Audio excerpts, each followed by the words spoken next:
Ya comienza un nuevo programa en divoxradio.com.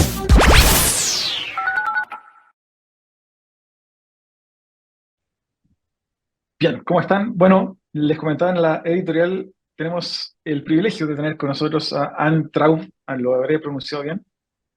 Bienvenida. Hola Ángel, ¿cómo estás? Muchas gracias por la invitación. Me llamo Anne, con E, with an E, como había por ahí una serie.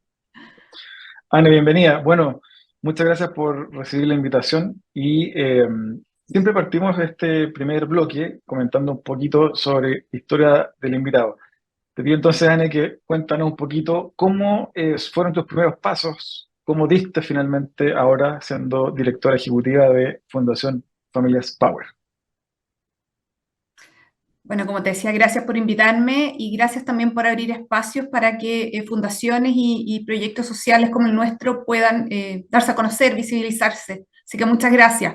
Te cuento un poco, yo soy abogado de profesión, estudié Derecho en la Universidad Católica y mis primeros años, además de ser abogado, hice un MBA en temas más enfocados en finanzas. Si es que partí por un lado, pero yo creo que uno tiene su corazoncito y sus pasiones y esas uno nunca tiene que dejar de escucharlas. Así es que me fui primero a trabajar en el Ministerio de Hacienda porque quería hacer algo público. Me pareció un poco parecido a lo que venía haciendo porque trabajaba en proyectos de ley de gobiernos corporativos de empresas privadas. Y luego di un salto al Ministerio de Desarrollo Social. Y ahí es donde me cambió la vida en un antes y un después. Y junto a mi marido fundamos esta fundación. Nosotros partimos el 2015, la fundamos el 2016, la echamos a andar y tenía dos premisas, por así decirlo. Por un lado, queríamos trabajar en primera infancia, porque no existe inversión social más rentable que aquella que se realiza los primeros años de vida, pero por otro lado, yo que venía de trabajar después de desarrollo social en campamentos y con las familias, me daba cuenta de que es efectivo que la inversión más rentable es en primera infancia, pero hay un gran tema, es el involucramiento de la familia. Para mí, el hogar, la madre, es clave en el desarrollo de los niños. Entonces, yo quería trabajar con las mujeres, Matías, mi marido, quería trabajar con los niños, llevábamos poco tiempo juntos, así que no había espacio para discusiones, por lo tanto buscamos una metodología que tuviera evidencia, que estuviera probada y que reuniera ambos requisitos, es decir, que se trabajara con los padres, pero por sus hijos. Y es así que llegamos a lo que hacemos nosotros en Fundación Familias Power, que antes se llamaba Fundación Niños Primero. Muy buena historia. Cuéntanos un poquito, Anne, para hacer un doble clic en tu historia. eh, ¿Sentiste desde primeros años en la universidad o fue posterior este gusto e interés por lo público? ¿Cómo es tu acercamiento con lo público? Viene un poquito más atrás. Nací y criada en Puerto Montt, y en Puerto Montt teníamos varias instancias de trabajo social. Me tocó también participar en construcción de casas, ir a trabajos de invierno, trabajos de verano. Fui presidenta del centro de alumnos de mi colegio, entonces ya venía con una carga, con el corazoncito, como digo yo, siempre medio prendido y medio conectado con la señora, con los lugares que no tienen tantas oportunidades. Y entré a la universidad, estudié Derecho, como te decía, a la Universidad Católica, un lugar bastante tradicional, y en esos años perdí esta conexión. Me puse a trabajar y súper bien, en el fondo trabajaba en un estudio de abogados, en Isidora Goyenechea, súper, todo súper cómodo, por decirlo de alguna manera, pero estaba el llamado, estaba esa cosita que decía, nunca dejes de escucharla además, que siempre es muy importante. Uno, más allá de lo que estudie, yo siempre creo, si te formaste bien en un buen lugar, adquiriste herramientas y diste lo mejor de ti, lo vas a hacer bien o medianamente bien en donde estés. Y creo que es un mensaje también para los jóvenes hoy día.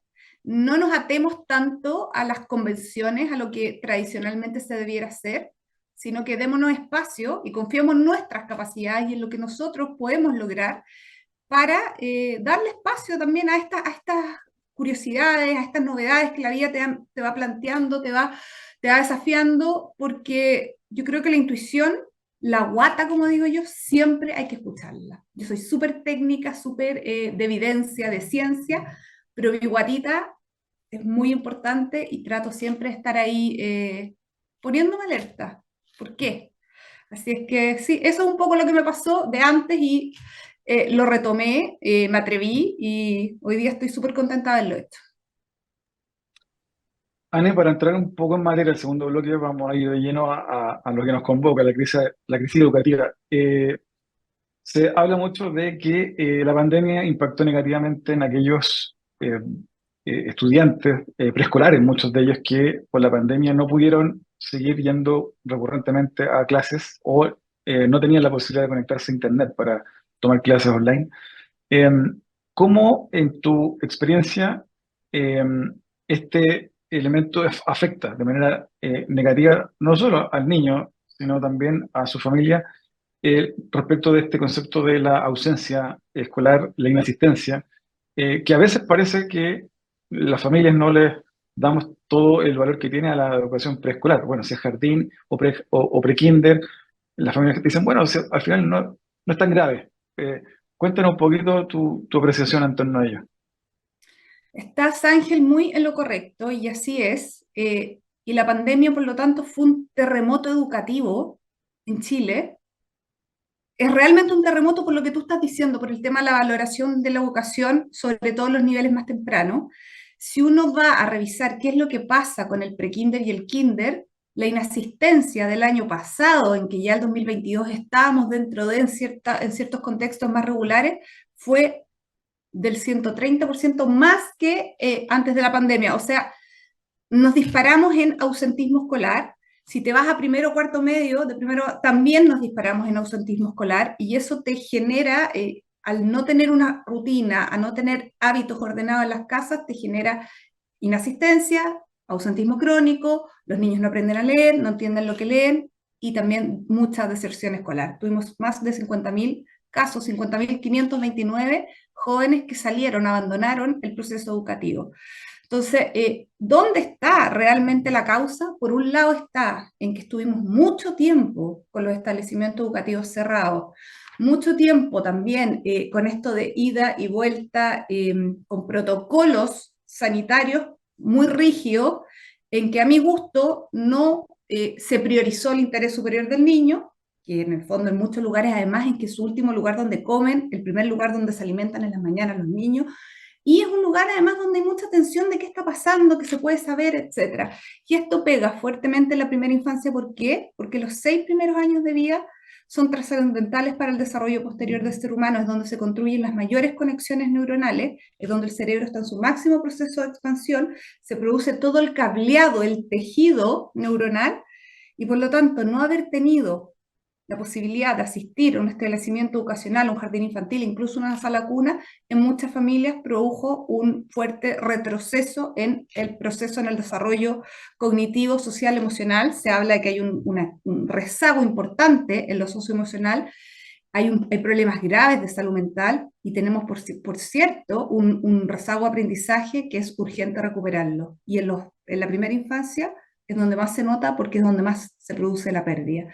Nosotros lo medimos, y con esto te doy la palabra, pero nosotros lo medimos en 665 niños del norte, centro, sur, rurales, urbanos, hombres, mujeres, y los resultados los medimos en marzo del 2022 y los resultados eran realmente dramáticos. Teníamos casi un 50% de nuestra muestra que no llegaba al límite, al desde que se exigía según la medición para estar en la zona normal o alta. Cuando teníamos bajo, normal, alto, y el gran porcentaje de las personas medidas, casi 50% en lenguaje, no llegaba al medio. Lo que es una tremenda alerta porque el lenguaje también es un tremendo predictor del desarrollo educativo, de las trayectorias educativas y de vida que va a tener una persona a lo largo de su vida. Anne, en general, suele uno tener acceso a algunos estudios o análisis comparativos o experimentos sociales en donde se sitúan en un mismo espacio físico a niños con mayor estímulo o mayor estimulación temprana y otros que no lo tuvieron. Y efectivamente se suele ver que las diferencias brotan entre un niño que fue estimulado tempranamente y otro que no lo fue. cuéntanos, en tu experiencia, dado también este mismo estudio que nos citabas, ¿cuán poderoso puede ser la estimulación temprana en un ser humano versus otro que no lo fue? Mira, aquí ya hay harta evidencia, gracias a Dios se ha levantado evidencia internacional. En Chile nos preocupamos poco de la primera infancia y todavía no se valora lo que tú mismo decías, esto de que asistan regularmente, que tengan hábitos, etcétera. Y también tenemos un tema que es el tema del conversarle a los niños, del desarrollo lingüístico. Y esto pasa sobre todo en los contextos vulnerables. Se les habla poco a los niños y hablarles poco es estimularlos poco y al producirse esto, los niños en el fondo a los 3 años ya tienen una diferencia súper marcada con niños de contextos socioeconómicos más altos. En el fondo, la condena de cuna que se dice que existe en Chile es tal y obviamente una forma de hacerle frente es con estimulación temprana. Cuando que a los 3 años de vida un niño de Las Condes versus un niño de Cerro Navia tenga una diferencia tan abismante en el desarrollo del vocabulario, de los turnos del habla, de la cantidad de palabras escuchadas, de la cantidad de palabras emitidas, tiene mucho que ver con el entorno, o sea, tiene todo que ver con el entorno en el que se mueven. Esos dos niños, lo más probable que si tuvieron embarazos similares, llegaron a la vida con un potencial similar o llegaron a la vida cada uno con el fondo, con el coeficiente intelectual que le tocaba nacer, pero que se produzcan luego y uno lo agrupe comunalmente y veas que se producen diferencias tan brutales a los 3 años ya entre niños de contextos altos y niños de contextos bajos, es que tenemos este gran problema de estimulación que al final significa condenas de cuna en que el lugar donde naciste determina fuertemente cómo va a ser tu vida. Y la verdad es que duele harto y es un tema que nos debiéramos hacer cargo, quizás lo vamos a hablar más en el segundo bloque, pero es un tema que necesita políticas públicas para esa edad y para esos niños. Después es tarde. Y cuando llegamos tarde pasan dos cosas. Reparar tiene por un lado un costo mucho más alto económico, pero lo más grave de reparar es que es doloroso. Llegamos tarde. Reparar, al ser doloroso, puede ser que fragmentemos familias, que no haya mucha solución, que cueste mucho más tiempo. Entonces, lo que dice la evidencia internacional, y aquí James Heckman, que es Nobel en Economía, es bien contundente en decirlo, la gran gracia que tiene de llegar antes y de estimular tempranamente a los niños es que redita a la familia, redita a la sociedad y al niño. A la sociedad porque van a ser personas que van a tener más oportunidades laborales y a la sociedad porque después van a pagar incluso más impuestos, por ejemplo. Entonces está todo, esto es toda una cadena que termina fortaleciendo a toda la comunidad, a tu comunidad donde vives, aportas al final también a tu comunidad mucho más capital cultural. Entonces, claramente la estimulación temprana es la clave. Para mí, la educación en edad temprana y con la familia es la única forma que este país tiene para romper el círculo de la pobreza. Anne, para cerrar este primer bloque, pedirte tal vez que comenten tu apreciación en torno a, para aquellas familias tal vez que no están viendo algún emprendedor joven, algún ejecutivo joven que está teniendo o está pronto a tener su primer hijo.